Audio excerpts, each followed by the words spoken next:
네, 안녕하세요. 586 전체주의 집단이 지배하고 있는 세상입니다.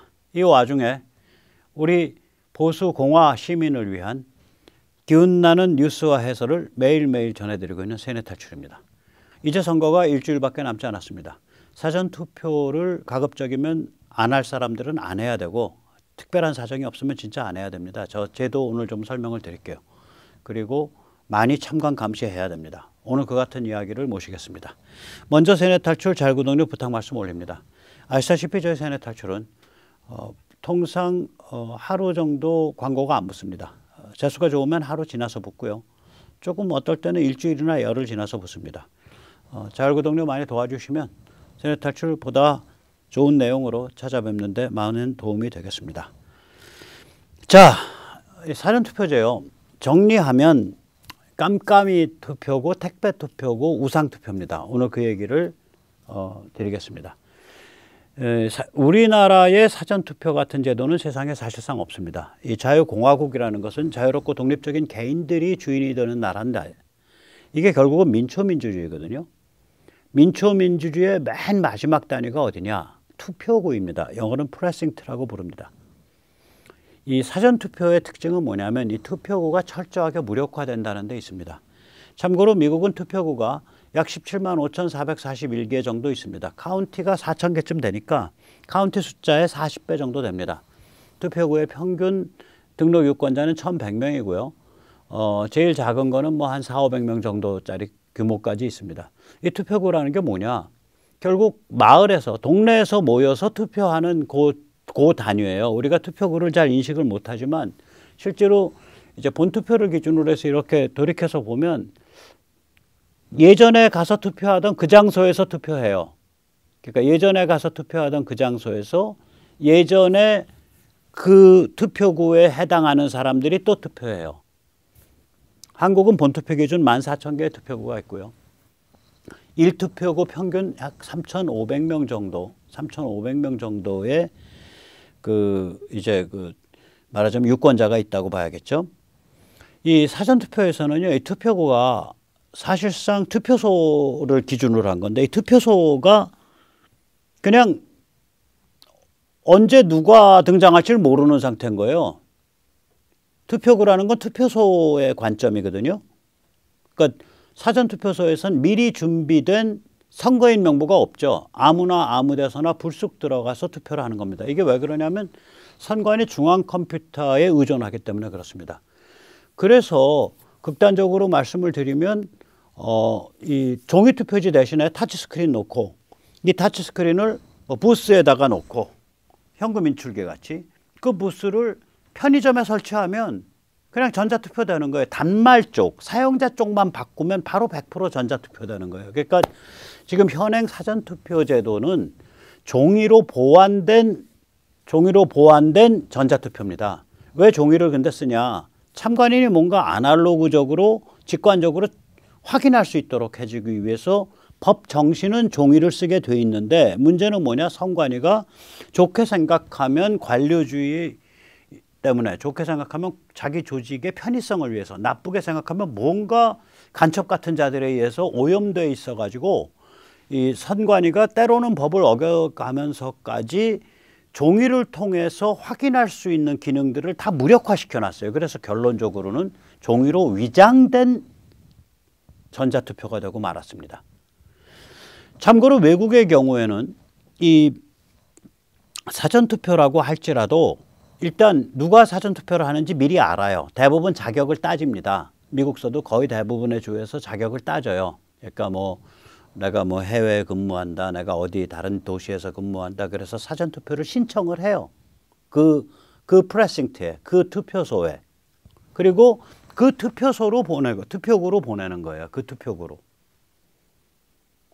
그래서 이 과정 때문에 신청에서부터 투표지 발급, 그 다음에 본인이 투표한 다음에 우송하는 거, 본인 자기 돈으로 우송합니다.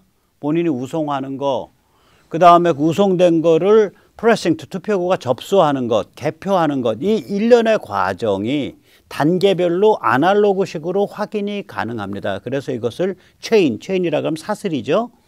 체인 오브 카스터디.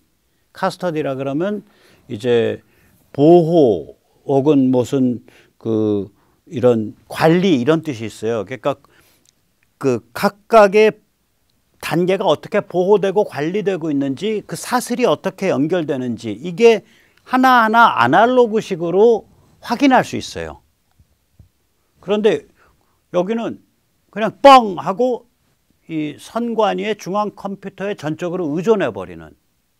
따라서 사전투표소에 앉아 있는 참관인 혹은 투표 관리관의 입장에서 누가 언제 몇 명이나 등장해서 투표할지 모르는 거예요. 극단적으로 말하면은 종로 1가 사전투표소에 이제 가서 오늘 다 사전투표합시다. 1000만 명 가서 할 수 있는 거예요. 제가 만약에 그런 캠페인 벌이면 심각한 업무방해, 심각한 선거범죄 선동죄가 되겠죠. 종로 1가 하나의 사전투표소에 4천만 명 가서 투표할 수도 있는 거예요. 이게 수학적으로는, 그러니까 논리적으로는. 깜깜이 선거란 얘기죠. 깜깜이 투표예요. 누가 언제 등장할지, 몇 명이나 등장할지 모르는 거예요. 이 투표소 관리자의 입장에서, 참관인의 입장에서 보면, 투표소의 입장에서 보면 깜깜이 투표입니다. 두 번째가 이게 택배 투표입니다.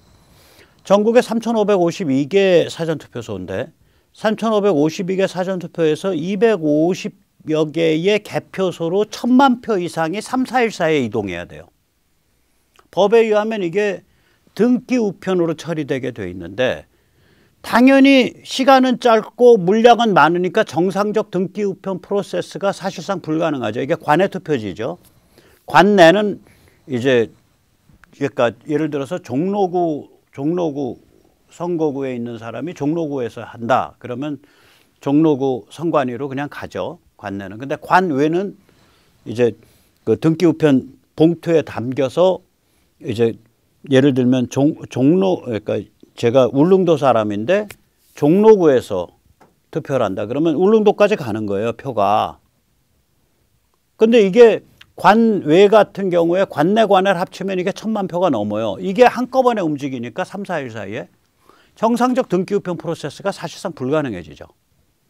그래서 법에 의하면 우체부와 경찰관이에요. 그럼 우리가 상식적으로 저건 정보우체부, 정보경찰관이겠지 생각하는데 실제로는 택배기사와 사복에 운동화 질질 끌고 있는 형사라고요. 그러니까 우리의 주권을 행사한 투표지가 택배로 처리되는 굉장히 천한 상태가 되는 거예요. 그래서 사실 저 나중에 행정소송 한번 해봐야 되는데 그러니까 우체국이 택배기사한테 우체부의 업무를 위임할 수 있냐라는 문제가 있어요. 저기 법에는 우체국이 직접 다루게 되어 있거든요. 그런데 우체국 직원이 아닌 택배기사가 한다. 그건 뭘 보면 아냐면 예를 들어서 우리가 제가 경찰을 때렸다. 그래서 경찰이 뭐 이빨이 나갔다 그러면 기본적으로 제가 최저 형량이 3년입니다. 특수공무집행방해치상. 제가 그거는 안 확인해 봤는데 우체부도요. 따로 보호돼요. 법에 의해서. 택배기사? 저같이 흉악한 놈이 택배기사 저거 다루는 택배기사 때려가지고 이빨이 나갔다. 그 기사님이. 우체부가 보호받는 것만큼 보호를 못 받을 거예요. 그만큼 우체부라는 게 굉장히 그 사회의 근본의 핏줄을 이루는 신경망을 이루는 근본에 해당하는 거기 때문에 이런 거랑 똑같죠. 남의 돈 뭐 한 20만 원 훔쳐도 별거 아닌데 사실 그 뭐 재판정 가서 죄송합니다 하고 이제 돈 물어내고 뭐 반성문 쓰고 하면 집행유예 받겠죠. 근데 제가 10만 원어치 그러니까 10,000원짜리 지폐를 칼라 프린터로 해서 10만 원을 위조 지폐를 10장을 만들었다. 10,000원짜리를. 그러면 이거 골로 가거든요. 왜 그러냐면 이거는 액수가 문제가 아니라 사회의 기본 질서를 파괴하는 거기 때문에 그래요. 미국도 그렇습니다. 미국은 아시다시피 그 우체요금 별납 우리는 우체요금 별납하려면은 우체국에 가서 거기서 도장 찍잖아요. 그러니까 우표 붙이는 대신에 그 도장을 찍죠. 우체요금 별납이라고. 우편물 많이 발송하는 데는 그걸 하죠. 우표를 붙이는 대신에 우체요금 별납 도장을 찍죠. 미국은 우체요금 별납 도장을 개인이 신청하면 우체국으로부터 받아요. 그러면 이제 우체부가 가끔씩 들릴 때마다 그걸 보고 돈을 받아갑니다. 요새는 어떻게 되는지 모르지만 옛날 뭐 한 20년 전에 그랬어요. 20, 30년 전에. 그게 미터가 돌아간다고요. 우리가 마치 가스 요금이나 수도 요금 미터기 돌아가듯이. 그러니까 전번 달에 뭐 12만 3천 원까지 했었는데 요번 달에 보려니까 15만 3천 원이 됐어. 그러면 3만 원 밀려 있네요. 주세요. 그래서 3만 원 받아간다고요. 우체요금 별납도장을 찍으면. 그런데 이제 그 돈 내기 싫어가지고 12만 3천 원이 15만 3천 원이 됐어요. 그럼 뭐 자석을 쓰든지 뭘 해가지고 미터를 조작을 한단 말이에요. 다시 12만 5천 원으로. 그래서 3만 원 내는 대신에 2천 원 내고 말어. 별거 아닌 거예요. 사실은. 액수 자체로 보면 이게 연방범죄입니다. 연방범죄. 주범죄가 아니에요. 굉장히 심각하게 처벌받아요. 이거. 다시 말하자면 우체부라는 건 법에 의해서 완전히 보호되는 존재입니다. 그러나 택배기사 취업해도 그냥 일반적인 공무집행방해 혹은 일반적인 그거에 불과해요. 우체부는 다릅니다. 이거는 우체부는 좀 살벌한 그 보호 규정이 있어요. 이제 그런 거죠. 그러니까 이게 택배 투표가 되고 만 거예요. 법에 의하면 우체국과 그 접점을 이루게 돼 있는데 우체국은 날아가 버렸고 우체부가 안 오니까 택배기사가 대신 와서 하니까 그러면 우체부의 업무를 택배기사가 위임받은 건데 당연히 그러겠죠. 뭐 그 우체부를 그 시간대에 4천 명을 동원할 수가 없으니까 3,552명을 동원할 수가 없으니까 그랬겠죠. 택배기사 섞어서 동원하겠죠. 근데 이건 불법적인 거라고 사실은. 법에 그러면은 뭐 우체국에서 여기 특별한 직원을 고용을 하든지 위촉 줄 수 있다 이렇게 법이 돼 있든지 좀 문제가 있습니다. 이거 택배 투표거든요. 거기다가 이제 이 택배사가 우체국 물류라는 그 자회사인데 이 우체국 물류의 택배기사들이 아마 지입률이 거의 다 지입일 거예요. CJ 대한통운이 이게 이제 직영이거든요. 그러니까 거기는 고용 피용 관계인데 이제 택배 차량 같으면은 우체국 물류만 같으면 이게 지입 차주가 많을 거예요. 그럼 결국 독립 사업자가 와서 픽업해서 가져가고 픽업해서 배달한다는 소리잖아. 누구한테 책임졌냐고. 그 심각한 문제가 있어요, 이거. 그 다음에 이제 세 번째가 이게 우상투표입니다. 여기 다시 말하자면 중앙컴퓨터가 신이에요. 그리고 지난 이제 4.15 총선 때는 중앙컴퓨터를 둘러싸고 있는 네트워크 장비, 방화벽 등 네트워크 장비가, 보안 장비가 인민해방군의 자회사라고 미국이 주장하는 화웨이 보안 장비였죠. 그러니까 다시 말하자면 신이 인민해방군에 의존하고 있는 신이 되는 거죠. 황당한 거죠. 자, 얼마나 중앙컴퓨터를 의존하냐. 일단 투표자 개수를 중앙컴퓨터만 합니다.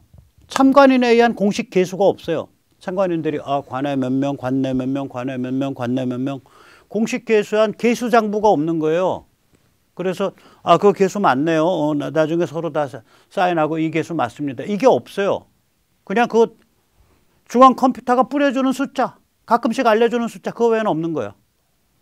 그 다음에 이 투표지가 이렇게 있으면 본투표는 여기 투표지가 이렇게 절취부가 있습니다. 그래서 절취부를 떼고 주죠. 이렇게. 그러면 나중에 이 절취된 요거 접힌 거 요거 절취된 요거의 숫자만 세면 요 숫자만 세면 절취부 숫자만 세면 여기서 투표지가 지금 몇 매가 사용됐고 몇 명이 투표했다가 나와요. 사전 투표지는요. 절취부가 없어요. 하단 가운데 뻥하고 이상한 무늬가 있는 QR만 박혀 있어요. 따라서 개수를 못하는 개수하는 방법이 없어요. 그래서 저희가 이번에 사전투표 참관인 저희 캠페인에 들어오시면 이제 개수를 할 수 있습니다. 여기 접속하셔서 바로 온라인에서 그냥 개수기가 돌아가요. 웹에서 www.2022korea.com에 접속하시면 개수기를 쓸 수가 있어요. 관내 구별해서. 개수하죠. 그러나 공식 데이터는 아니에요. 중앙컴퓨터 믿어라 이거지 신이 뭐 잘못될 리 있냐 이거죠. 그 다음에 QR도 마찬가지죠. 의미를 알 수 없죠. 컴퓨터만 알죠. 사람 눈으로 봐서 모르죠. 바코드는 안 그렇습니다. 바코드는 보통은 이제 숫자를 아래 변기를 하니까. 그러니까 원래는 법정신도 그게 있어요. 절취부를 떼지 아니하고, 사전투표지에 대해서 절취부를 떼지 아니하고, 이런 일련 번호를 떼지 아니하고, 이런 얘기가 있어요. 그 얘기는 뭐냐면 사전투표지도 원래는 이렇게 절취부가 있고, 여기 절취하는 요쪽에 고유 식별값, 일련 번호는 여기에다가 하고, 이쪽에는 뭐 이제 선거구라든지 무슨 뭐 선거명이라든지 선거일이라든지 그런 거를 바코드로 해라. 저는 법을 그렇게 해석을 하는데, 사전투표지에는 절취부도 안 두고 법에 의한 바코드도 안 쓰고 가운데 하단에 QR만 띡 받고 중앙컴퓨터 믿으세요. 중앙컴퓨터님께서 신성하신 중앙컴퓨터님께서 오류가 있겠습니까? 이런 태도란 말이에요. 그러면 결국은 이거 중앙컴퓨터를 신으로 모시는 거 아니냐. 거기다가 이제 QR코드의 문제는 뭐냐면 비밀코드 값을 덧입힐 수가 있어요. 저게 그러니까 B번을 모르면 QR 리더로 읽어도 비밀코드 값은 안 읽혀요. 저 방법을 쓰면. 그러니까 QR에 뭐 예를 선거명, 선거일, 뭐 저게 그 선관위 뭐 이런 거가 있다고 하더라도 이게 있다고 QR에 그게 있는데 그거 말고 예를 들어 주민번호 같은 걸 박아놓을 수가 있다고요. 해킹을 하면. 비밀코드 값이 덧입혀지죠. 그러면 QR 리더를 읽으면 그 비밀코드 값이 읽혀지냐? 안 읽혀져요. 비밀로 덧입히면. 안 읽혀집니다. 그럼 안 읽히면은 누가 읽을 수 있냐? 그 비밀코드 값을 읽을 수 있는 비밀번호를 알아야 그거가 읽혀요. 이걸 스테가노그래피라고 그러는데 제가 기가 막힌 게 제가 이제 1심에서 무죄 받았죠. 재판을 받으면서 QR에 저 스테가노그래피를 익힐 수 있다라고 입힐 수 있다라고 주장을 하니까 그 선관위 측 선관위 뭐 초급 간부예요. 아, 제가 정부 보안으로 기사를 딴 사람이 기사인가 뭐 기술사 기사를 딴 사람입니다. 그 말도 안 되는 소리입니다. 그거 알아야 한글 같은 문서에는 저런 스테가노그래피 저 덧입히기가 가능하지만 비밀값 그거 QR에는 그 덧입히기 불가능합니다. 하도 기가 차서 구글 뒤지셔가지고 QR 스테가노그래피 쳐보시고 말씀하세요. 사실은 제가 그거 위증으로 걸면 거는 건데 뭐 위증하겠다고 했겠냐. 그냥 무식해서 그 소리 했겠지. 그리고 젊은 친구인데 초급 간부인데 그 친구가 다른 사람 재판에 또 증인 나가서는 그 이후에는 QR에는 스테가노그래피를 못 입힌다라는 그런 황당 무식한 증언은 안 했더라고요. 제 때는 했었어요. 그 다음에 이제 세 번째는 뭐냐면 투표관리관이 자신의 도장을 찍게 돼 있는데 자신의 도장을 안 찍고 뭐 이상한 뭐 프린터에서 칼라로 인쇄하거나 혹은 선관위에서 만들어준 예를 들어 종로구 사전투표소 제1 사전투표소 뭐 관리관 뭐 이런 그 직인 비슷하게 만들어 스탬프로 이렇게 찍으면은 계속해서 잉크 충전되는 그런 거 만들어서 찍어요. 자기 개인 이름이 아니고. 그런 도장을 만들어줘도 개인한테 지급해버려야 되잖아요. 끝내야 된다고 그 사람을. 다시 가져가. 자신의 도장이 아니지. 다시 가져간다니까. 그 다음에도 쓰겠다. 그러면 누가 불순 세력이 선관위 사무실 침투하면 그거 빼내갖고 막 찍을 수 있는 거죠. 그거 빼내서 찍는 거 실패했는지 어쩐지 모르지만 그 민경욱 의원 쪽 보면은 일장기 투표, 뭉개진, 그냥 빨간 잉크로 그냥 뭉개놓은 일장기 투표지가 1000장 가까이, 1000장 이상 나왔잖아요. 그냥 뭐 일장기가 나오던 또 접지 않은 빳빳한 신권 투표, 이것도 엄청 나왔죠. 그게 나오던, 그냥 그거 우리 중앙컴퓨터 믿어. 그거 신이야. 오류 없어. 봉인도 개판이죠. 봉인지 뜯어도 봉인지를 붙였던 표면에 아무 흔적 안 남죠. 봉인지 일련 번호 없죠. 그 일련 번호별로 언제 어디서 누가 사용했다 장부 없죠. 봉인지 자체는 문방구처럼 재고가 사전투표소에서 많이 쌓여져서 돌아다니죠. 봉인 직후 상태 촬영한 이미지 없죠? 그 이미지를 저장한 데이터베이스 없죠? 계암할 때 그 데이터베이스에서 이미지 끌어갖고 지금 그 박스하고 맞나 안 맞나 비교하는 거 없죠? 참고로 2022korea.com에 가시면은 이제 그걸 사용해서 참관 활동을 하시게 되면 봉인지 상태를 촬영할 수가 있어요. 촬영하면 바로 저장돼요, 저절로. 그냥 웹에 접속한 상태에서 그게 가능합니다. 저런 게 다 깨져 있는 거예요. 그러면 이게 뭐냐? 한마디로 말하면 아날로그적 직관적 참관이 무력화되어 있다는 얘기죠. 그래서 아까 말씀드렸잖아요. 법 기본 정신은 왜 타치스크린에 키오스크 부스 안 뒀냐? 왜 종이로 그렇게 번거롭게 하냐? 종이를 쓰는 순간에 아날로그적 직관적 참관이 가능하니까 그렇게 해놓은 건데 이걸 중앙선관위가 법을 운영하면서 때로는 범법까지 저질러 가면서 아날로그적 직관적 참관을 무력화시켜 놓은 거예요. 그럼 결론은 뭐냐? 중앙 컴퓨터를 믿거라. 중앙 컴퓨터는 오류가 없는 신성한 무오류적 존재, infallible being이노라. 중앙 컴퓨터야말로 신이노라. 자, 그럼 우상투표 아니에요, 이거는. 그래서 아까도 말씀드렸지만 지금 현재의 사전투표는 깜깜이 투표. 그러니까 사전투표소에 미리 정의된, 미리 밝혀진 누가 와서 투표한다라는 선거인 명부가 없는 거죠. 언제 어디서 몇 명이 어떻게 등장할지 모르는 거예요. 대한민국 사람들이 꿈에 다 계시를 받아가지고 3천만 명이 종로구 제1사전투표소로 다 몰려갈 수도 있는 거예요. 이게 논리적으로는. 깜깜이 투표예요. 그 다음 두 번째는 뭐예요? 택배 투표예요. 세 번째는 뭐예요? 중앙 컴퓨터를 신과 같이 떠받드는 우상 투표예요. 뭐하러 참관하냐고? 신이 계시는데 신이 다 하셨구만. 그래서 이게 좀 황당하게 운영되고 있는 거예요. 법도 문제가 많지만 운영은 더 문제가 많은 거예요. 중앙선거의 운영 방식은. 자, 그럼 뭐 원래 이 법은 뭐 때문에 만든 법이냐?